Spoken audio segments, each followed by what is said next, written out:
अगर कोई व्यक्ति आपके घर को लूटने आता है तो आप उस व्यक्ति को लुटेरा कहेंगे या उसे महान बताकर उसकी याद में मेला लगाएंगे? अगर वो आपके घर को लूट कर चला गया तो आप उसकी शिकायत पुलिस स्टेशन में लिखवाएंगे या उसकी याद में अपने घर में उसकी एक बड़ी सी फोटो लगाकर रखेंगे? क्या करेंगे आप? जिस मुस्लिम आक्रमणकारी महमूद गजनवी ने सोमनाथ मंदिर समेत हमारे देश में न जाने कितने मंदिरों को लूटा और हिंदुओं का कत्लेआम किया, उसी महमूद गजनवी के सेनापति सैयद सालार मसूद गाजी को आज भी हमारे देश में एक नायक की तरह पेश किया जाता है और उसकी याद में हर साल मार्च और अप्रैल के महीने में अलग अलग कम से कम 1900 स्थानों पर एक मेला लगता है। सोचिए, 1900 स्थानों पर मेला लगता है और इस मेले का नाम है नेजा मेला।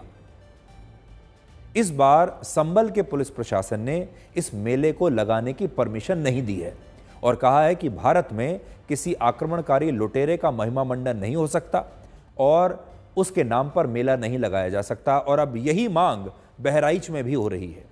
बहराइच वो जगह है जहां मसूद गाजी की मज़ार है और हर साल इस मेले की शुरुआत बहराइच से ही होती है।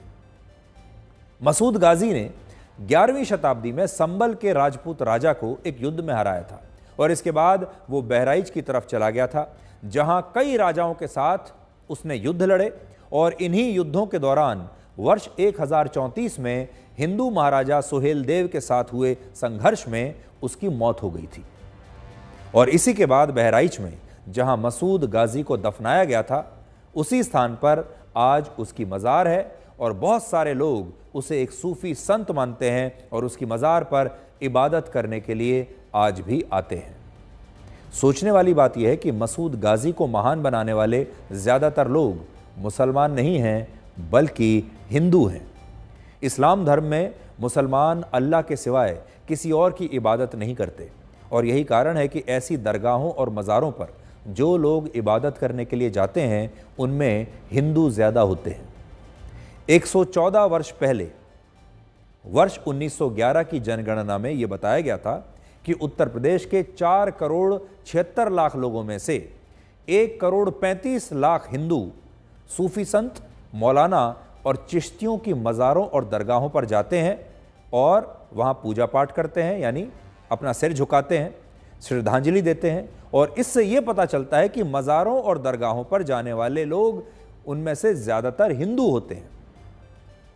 उदाहरण के लिए अजमेर की दरगाह पर जाने वाले 40%, मुंबई की हाजी अली दरगाह पर जाने वाले 35% और दिल्ली में हज़रत निज़ामुद्दीन की दरगाह पर जाने वाले 45% लोग हिंदू हैं। और इससे आप ये समझ सकते हैं कि मसूद गाजी की मज़ार को लेकर इतना विवाद तो हो रहा है, लेकिन एक सच्चाई ये भी है कि ऐसी सूफी संत और चिश्तियों की मज़ारों पर जाने वाले लोगों में हिंदू समुदाय की संख्या काफ़ी ज़्यादा है। और आपको तो याद होगा, कुछ समय पहले प्रधानमंत्री मोदी की तरफ से भी अजमेर में ख्वाजा मोइनुद्दीन चिश्ती की दरगाह पर चादर चढ़ाने के लिए भेजी गई थी और ये तस्वीरें तब भी पूरे देश ने देखी थी। और भारत में प्रधानमंत्री चाहे कोई भी रहा हो, चाहे वो बीजेपी का हो, कांग्रेस का हो, किसी भी पार्टी का हो, ये हर साल एक रिवाज है कि प्रधानमंत्री की तरफ से अजमेर की दरगाह पर एक चादर चढ़ाई जाती है। जिस तरह मसूद गाजी मुस्लिम आक्रमणकारी महमूद गजनवी का सेनापति था, ठीक उसी तरह से ख्वाजा मोइनुद्दीन चिश्ती भी मोहम्मद गौरी के साथ भारत आए थे। और इसलिए सोचिए, जब ख्वाजा मोइनुद्दीन चिश्ती की दरगाह हो सकती है और वहाँ पर देश के प्रधानमंत्री की तरफ से चादर चढ़ाई जा सकती है, तो फिर मसूद गाजी की याद में मेला क्यों नहीं लग सकता। आज हमने बहराइच में इसी मसूद गाजी की मज़ार से एक ग्राउंड रिपोर्ट तैयार की है, जिसमें हमें बहुत सारे लोगों ने ये बताया कि जिस स्थान पर यह मज़ार है वहाँ पहले सूर्य कुंड हुआ करता था, जिसे तुगलक शासकों ने नष्ट करके यहाँ पर एक पूरी दरगाह बनवा दी और मसूद गाजी को यहाँ पर उन्होंने एक सूफी संत की तरह स्थापित कर दिया। हालांकि ऐतिहासिक दस्तावेजों और पुस्तकों में इस बात के सबूत नहीं मिलते।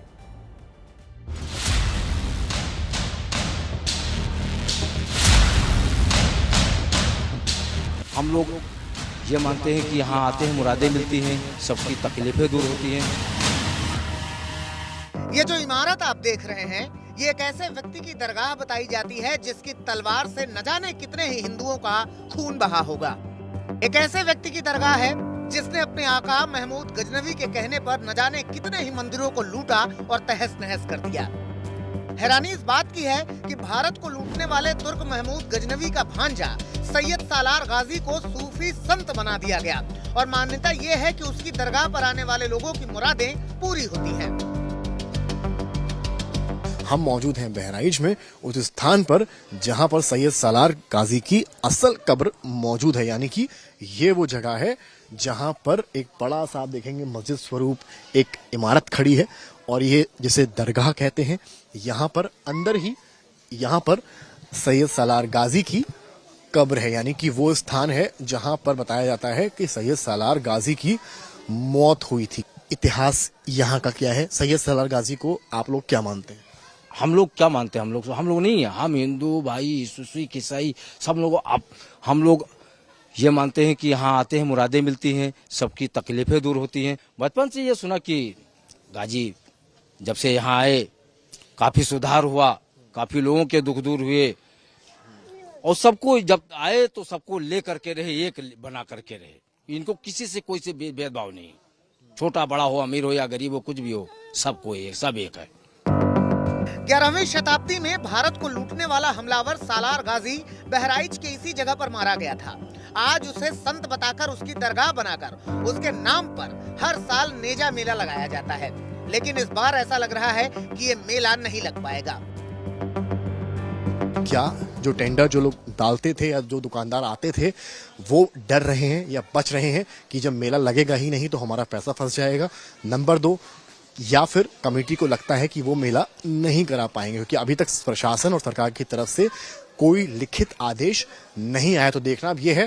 फिलहाल यहाँ के जो लोग हैं, यहाँ के समुदाय विशेष के लोग जो हैं वो कहते हैं कि सैयद सालार सूफी हैं, संत थे और यहाँ हिंदू भी आते हैं, मुस्लिम भी आते हैं। हिंदू संगठन सालार गाजी के रक्त रंजित इतिहास और उसके नाम पर फैलाए जाने वाले भ्रम को दूर करने की बात कर रहे हैं और उनकी मांग है कि यहाँ मेला न लगने दिया जाए। उनका कहना है कि मजार परिसर में खुदाई करवाकर सूर्य कुंड के अवशेषों की तलाश की जानी चाहिए। जो इतना गौरवशाली इतिहास महाराज सुहेल जी ने इस बहराइच को दिया, उनका इतिहास में नाम नहीं है और आक्रांता को आगे किया जा रहा है। इतिहास की बहुत बड़ी भूल है। लुटेरा के साथ साथ धार्मिक जिहादी भी था। अगर नहीं होता तो कनक मंदिर, भगवान श्री राम का अयोध्या में कनक मंदिर क्यों तोड़ा? इसने सैकड़ों मंदिर को क्यों तोड़ते हुए आया? अगर वो सूफी संत था तो मंदिर तोड़ने की क्या आवश्यकता थी? वो सूर्य कुंड है, वो पानी गाजी बाबा का पानी, वो कोई बात गाजी। अभी मैं गया हूँ, मैं उसका प्रत्यक्ष में उसका वहां जाकर के मैंने निरीक्षण किया है। वो कुंड हमारे यहाँ जितने भी कुंड मिलते हैं उनमें कुआं होता है। वो कुआं है, कुएं के ऊपर मजार बनी हुई है, नीचे कुआं है, कुएं से पानी निकलता है और प्रत्येक कुंड में कुआं होता है। चाहे अयोध्या में जाएंगे बहुत से सारे कुंड हैं, जैसे आप नैमिषारण्य पास में है, नैमिषारण्य का जल घूमता रहता है, बीच में जो कुआं है उसी में से जल निकलता है, तो यहाँ जल स्वतः निकलता है। ऐसी मान्यता है कि जिस जगह पर सालार गाजी की दरगाह बनी है वहाँ हिंदुओं का पवित्र स्थान सूर्य मंदिर था। इतिहासकार भी सालार गाजी की कब्र को दरगाह बनाए जाने से पहले यहाँ हिंदू धार्मिक स्थल होने का दावा करते हैं। सूर्य मंदिर तो था ही, इसीलिए जेठ महीने में देखो दिन सबसे बड़े होते हैं और रविवार सीधे सीधे सूर्य से जुड़ा हुआ दिन है। उसी दिन से मेला पहले लगता था यहाँ, तो उस परंपरा को बाद में भी लोग छोड़ नहीं पाए। जेठ के पहले रविवार से ये मेला आज भी शुरू होता है, वो पुरानी परंपरा के अंतर्गत है। भाई सवाल है कि जिसका जिस पर आधिपत्य होगा वो अपने मतलब की बात तो कहेगा ही, वो हमारे मतलब की बात थोड़े कहेगा। भाई अंग्रेज भी तो इस देश के अतीत को जब खंगालने लगे तो चमत्कृत हो गए, फिर ठहर गए। भाई जिस देश पर हमें हुकूमत करनी है उसके अतीत को हम उज्जवल दिखा देंगे तो शासन कैसे करेंगे? लेकिन बाद में हुकाम जर्मन के विद्वानों ने किया, तो ये तो स्वाभाविक प्रवृत्ति है। जो शासक होगा वो अपने हिसाब से चीजों को देखेगा। यहाँ के लोगों का कहना है कि सालार गाजी की मजार पर लगने वाले मेले में सभी धर्मों के लोग आते हैं क्योंकि उनकी मुरादें पूरी होती हैं। हमने यहाँ आने वाले कुछ लोगों से भी बात की। ये 4 आना भर जब मुसलमान आते हैं तो 12 आना भर हिंदू रहते हैं। बच्चा आई के मेलम देखो पहले की कैसन नहत है। हमको क्या बताएगा, हम यही सुने थे कि वहाँ जो जाएगा बाबा के दरबार में ठीक होके आएगा, इसलिए आए हैं। डॉक्टरों का इलाज किया था आपने? किया, कुछ हुआ? डॉक्टर के इलाज से कुछ निकला ही नहीं। तो अब यहाँ पर आपने क्या करने वाले हैं यहाँ पर? अब यहाँ पे यही बाबा से दुआ मांगेंगे कि ठीक कर दे, और क्या कारण से मुसीबत में पड़े हैं बाबा के दरबार में कि ठीक हो जाए, अच्छा कर दे, अपने घर चले जाएं। क्या दिक्कत है आपको? वही बहन के लिए दिक्कत में आए हैं। शैतानी परेशानी से छुटकारा दिलाने के लिए यहाँ लेके आए। इनकी बड़ी मान। शैतानी मतलब भूत पिशाच? हाँ हाँ। संभल में भी सालार गाजी के नाम पर ही हर साल नेजा मेला लगता था, जो इस साल नहीं लगेगा। इसी वजह से बहराइच में लगने वाले मेले पर भी संकट के बादल हैं। अब सवाल ये है कि कौन सही, गाजी को सूफी मानने वाले सही या गाजी को लुटेरा बताने वाले सही? इस बीच में शायद एक बड़ा सवाल उस मेले को लेकर भी है, जेठ मेला, जो तिथियों के हिसाब से तो हिंदू धर्म जैसा लगता है, लेकिन नाम और दृश्यों से मुस्लिम समुदाय का मेला नजर आता है। कैमरामैन संदीप दुबे के साथ समर्थ श्रीवास्तव, बहराइच आज तक। अगर आपको ये गलत लगता है कि मसूद गाजी की याद में हर साल एक मेला लगता है, तो आपको शायद ये बात पता नहीं होगी कि हमारे देश में मुगलों के वंशजों को हर महीने 6,000 रुपये की पेंशन दी जाती है, और ये पेंशन सरकारें टैक्स पेयर के पैसे से ही देती हैं। और इसकी शुरुआत भारत के पहले प्रधानमंत्री पंडित जवाहरलाल नेहरू ने वर्ष 1960 में की थी। उस समय मुगलों के वंशजों को हर महीने 250 रुपये की पेंशन दी जाती थी, जो बढ़कर अब हर महीने 6,000 रुपये हो चुकी है। लेकिन बड़ी बात यह है कि ऐसे देशों में भी जो इस्लामिक देश माने जाते हैं, जहां इस्लाम की उत्पत्ति हुई है, वहां पर भी इस तरह के मज़ारें आपको देखने को नहीं मिलेंगी।